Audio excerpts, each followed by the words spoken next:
Behind the Brand features the people who are making things happen. Get the insight to grow your biz from experts who've done it. Get behind the brand. Sponsored by Raven Internet Marketing Tools.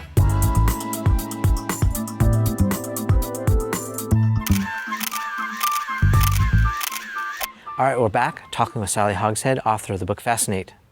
So another trigger that a small business could use would be the prestige trigger. The prestige trigger is about immediately earning respect. We value things that have prestige. We want to pay more for them. We want to talk about them. We elevate them in our perception.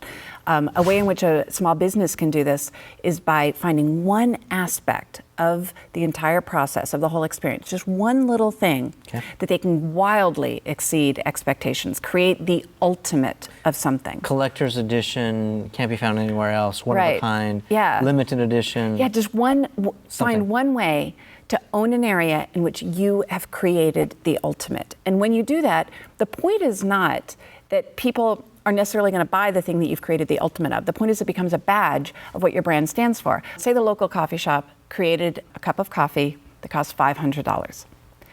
Would anybody buy it? I don't know.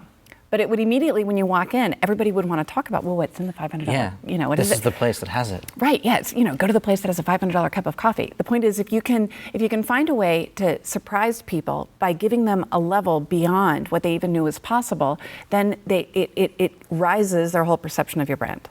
So can a luxury brand that already is sort of doing that, can they go higher than that? Or is it, what should they be doing? You can always go higher. For example, Grey Goose vodka. When Grey Goose came out, the marketing genius behind it, Sidney Frank, the way he came up with the Grey Goose brand was not by looking for a distillery. It was not by looking for a vodka recipe. He found a price point. He literally took the highest price of the vodka that was currently on the market and he doubled it. And then he came up with the name, Grey Goose.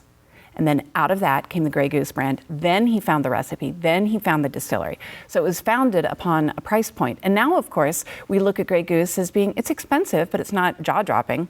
Sure. Now somebody else would have to double that and then double that. So you can always, it's a bell curve. You can always push yourself out to the edge. And again, let's remember, you don't have to do the whole brand. The point here is not every brand should be using prestige, just like not every brand should be using alarm or passion or rebellion. The point is, if you want to raise your price point overall, if you want to raise people's perception of what you're worth as a person or as a company, you must over-deliver in one particular way. Can you think of a brand or a product that's currently using your program that's had some success? Well, I was the brand steward on Jägermeister for a year. And have you ever had Jägermeister? I haven't. Very strong alcohol, right? Yeah. Yes. So here's the deal with the Jägermeister brand. Jägermeister has a really distinctive taste. And if you ask a group of people if they like Jägermeister, very few people would say, wow, yeah, I drink it for the taste. But almost everybody enjoys the experience of Jägermeister. And it's almost because the more we dislike the taste, the more we like the experience of drinking Jägermeister, because it's kind of like a group bonding activity. Like the Iditarod. It's because I don't like the taste that when we drink it, it becomes something that we're sharing, that we both have that corrosive kerosene going down our throat simultaneously. Sushi was like that for me at first. I hated the taste. But, there are so many people who love sushi. And then it's kind of like this, let's go out for sushi. Yeah, well, it's an acquired taste for me. Now I find it delicious, but I think I understand a little bit where you're going. Well, here's the deal. Having rational product benefits is not necessarily the way to sell your product, and it's definitely not the way to become fascinating. Having a polarizing, distinct point of view is the way to be able to get strong advocates, the way to create conversation, the way to create an emotional connection, and to become fascinating. The bottom line is you can either have the biggest marketing budget or you can be the most fascinating. If you don't have the biggest marketing budget, if you don't have the biggest budget in your category, you must be the most fascinating in order to succeed. What you can't do is not have the biggest budget. So if you're a small competitive brand trying to go against a much bigger market leader, you can't go against a market leader and be boring. You can be boring if you're AT&T or Kellogg's or Microsoft. You can, because you simply have enough money to be able to beat that message into your consumers. Take us through the process. I have my own company. I've got a product which I think is great.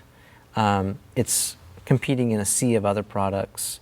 What are some things? Where do I start? What do I do? Part of our process is we evaluate the brand first. How fascinating is the brand? One of the things that's most discouraging for marketers is that the measure of fascination is not in what the brand says. It's in what people say about the brand. So we measure what's out there in terms of how people are communicating with it. So the first criteria, the gold hallmark of a fascinating brand is, does it create strong and immediate emotional connections? Fascinating brands, like fascinating people, instantly create a reaction.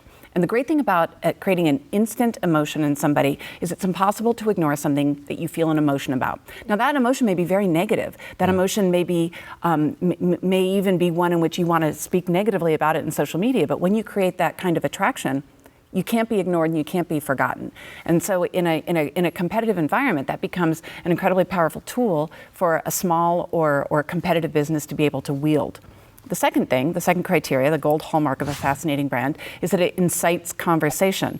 The fear that a lot of marketers have is they don't want anybody to say anything negative about them. Right. But the problem is that if nobody's saying anything negative about you, then you're probably not fascinating anybody. Yeah, it's like, Right, exactly. I mean, every brand wants to be loved. Every brand wants to have passionate fans that not only buy the brand, but love the brand. And share it with everybody. Right, but they don't want to have haters. And so what ends up happening is they have these incredibly boring vanilla messages that nobody loves and nobody hates, so they end up in the middle. And they end up not only wasting their marketing dollars, but they end up actually alienating the very people that they want to talk to. Because when you put boring messages out there, you're hurting your own brand. A boring message doesn't have a neutral effect. A boring message actually has a negative effect because you're actually turning people off. They don't see you as being of value. Yeah. So when a brand or a person, when you put out social media messages, let's just say we're talking about Facebook status updates. If you put out Facebook status updates about what you just fed your cat, you're actually making people less likely to value what you have to say. It's sort of like sending spam.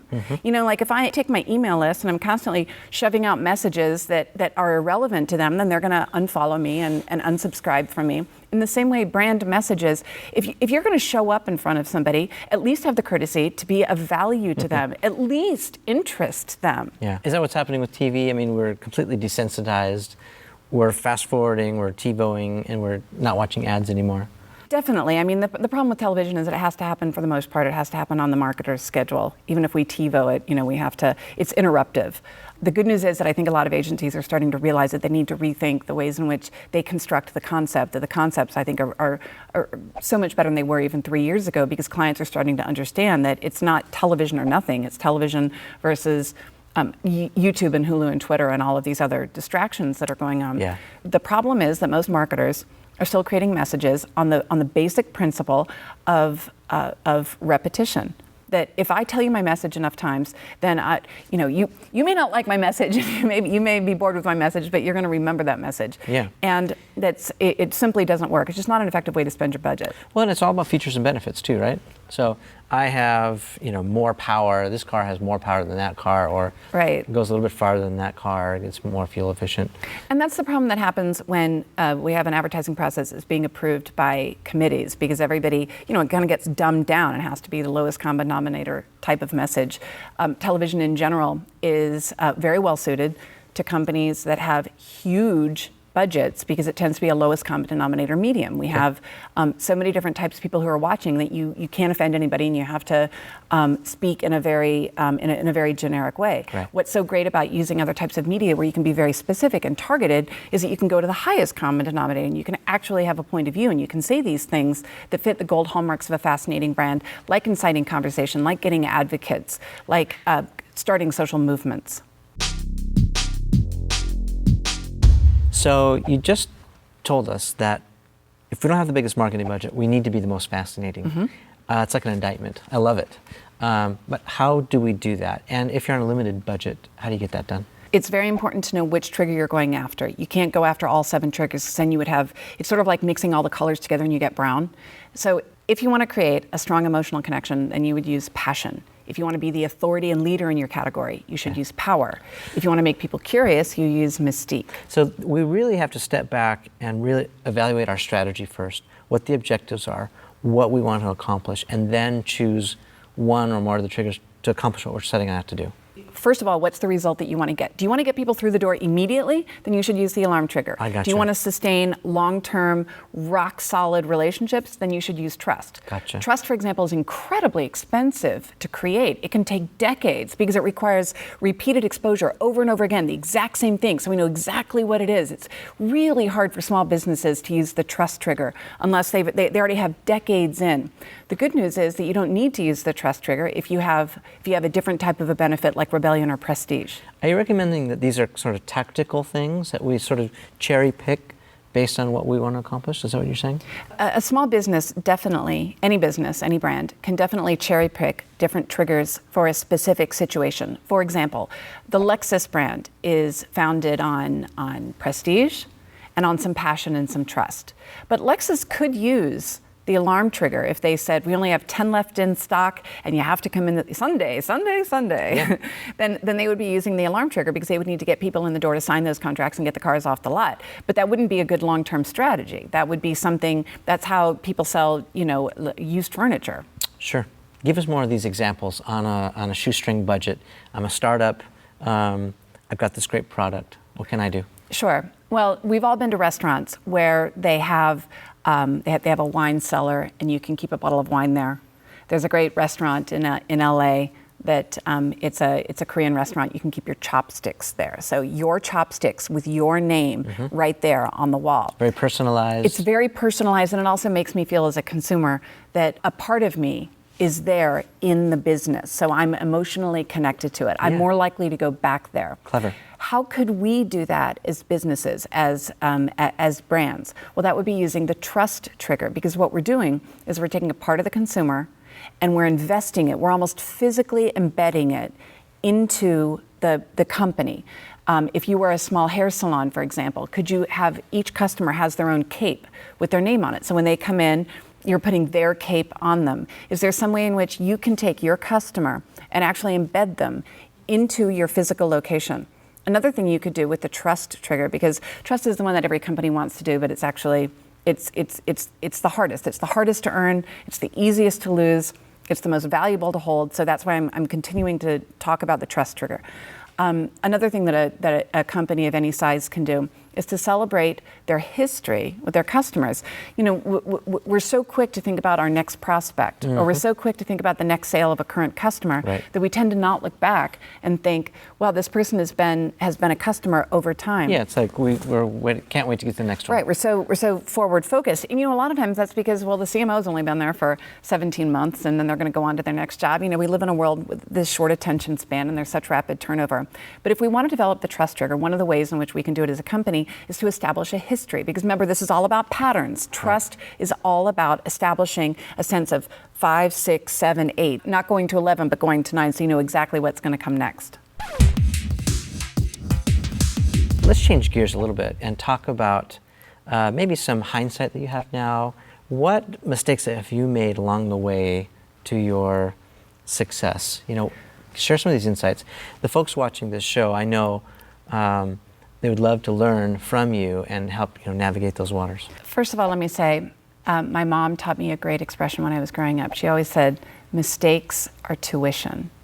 And every time I would make a mistake, I lost my driver's license when I was 16 from speeding tickets, or when I got a D when I was in college. And she would always say, well, mistakes are tuition, because it's from those failures, whether they're big or small, that you learn how you're going to get to the next step. Yep. So as an entrepreneur, as a creative person, I make mistakes constantly. I mean, I try to fail quickly. What mistakes have you made? Well, one mistake that I made is that when Fascinate came out, I didn't share the idea before the book came out. I protected the idea. I didn't put blog posts out there, and I didn't put it out on my social network. Oh, so you just kept it. So you held it back until the actual launch date. I'll tell you. Growing up in advertising, I was so used to being able to perfect something before I put it out there. A print ad, you have 20 different rounds to perfect it before it actually gets launched. Yeah. Or a television ad, The problem is we live in a world in which nothing is ever going to be perfect, and you have to launch stuff every single day, even if it's not perfect. And the point is not to reach perfection. The point is to have it be an iteration. I didn't know that when Fascinate came out. So I was waiting for the book to be perfect until I sent in the manuscript, and the manuscript went. But as soon as the book came out, people had these amazing ideas. I mean, these ideas that I got in social media about how to make the idea better.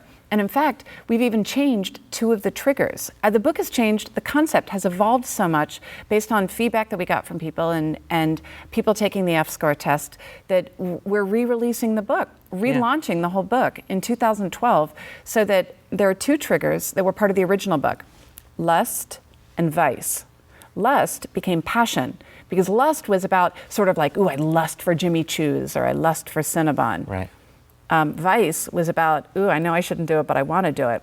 But what we learned was that's really not how people operate. Brands can operate that way, but really it's about passion and rebellion. So we had to rework the whole system now that I learned from the people in my community, my followers, and people who are involved on my blog and in the discussion. So it's good. It's a good lesson. Get it out there. Let people test drive it. Fail quickly. Yeah. Fail as quickly as you can. Put stuff out there. Let people be part of making it better for you, because the more that you involve people in a discussion, first of all, the better the content gets. Second of all, the more that you can understand what people want from your idea. You know, a lot of times when the book was written, it was more this Malcolm Gladwellian, wow, isn't it cool the way our brains work? Yeah. And what I learned was people really want to know, how do I apply this? Tell me about me. Yeah. Let's talk about me. Right. How do I become more fascinating? And so that's going to be my next book, is how people can fascinate. So tell me how you got this information. Where did you get it, and what did you do? Well, first of all, when we were researching the book, we did a quantitative study of 1,000 people around the country to understand what's the ROI of fascination. How do people make decisions based on something that's fascinating and not? That information was incredibly valuable. But I think probably the most valuable information I got was on Facebook and Twitter and other forms of social media like my blog, in which I would put a question out there, and I got incredibly high quality content and ideas, so much so that I feel very indebted to the people who have built this concept with me. I feel like, as is true of fascination, it's not about what I'm saying, it's about what people say. And then I go to the conference and I get to meet these people. And what I find is that there's a completely different group F-score result at a group of attorneys versus engineers versus accountants versus creative people. Like in our group that we're going to be talking to for Linked OC, the group scores incredibly highly on passion and rebellion, because it's a group that's all about connecting with emotion, creativity, innovation. Whereas if we were with a group of financial analysts, then the group would score very highly on power and on prestige. So that's been one of my favorites, is being able to see how different people use the triggers and how that becomes part of their core personal or group message. Sally, I'm curious to find out who you think's fascinating. My kids. Every single day, I watch how they see the world around them, what they're fascinated by. It profoundly influences me in my work. Amazing. So how about in the business field? I mean, of course, I would probably say the same types of rock star CEOs and entrepreneurs that we all would, the Richard Bransons and Steve Jobs. But what I find are most fascinating are looking at the collective group in social media, how people in general respond and create a conversation, how people spark to an idea. Watching individually what people have to say, to me, is incredibly captivating. I could watch my Twitter stream all day long. Sally, thank you so much for being here. Really great talking to you. Thank you. Awesome. Thank Since you so I have much. the passion trigger, can I reach out? Absolutely, yes. I appreciate you. Thank you. Wonderful. Thank you, Brian. This Behind the Brand episode is brought to you by Raven Internet Marketing Tools, powerful data and tools for online marketers. Get a free trial at raventools.com/behind.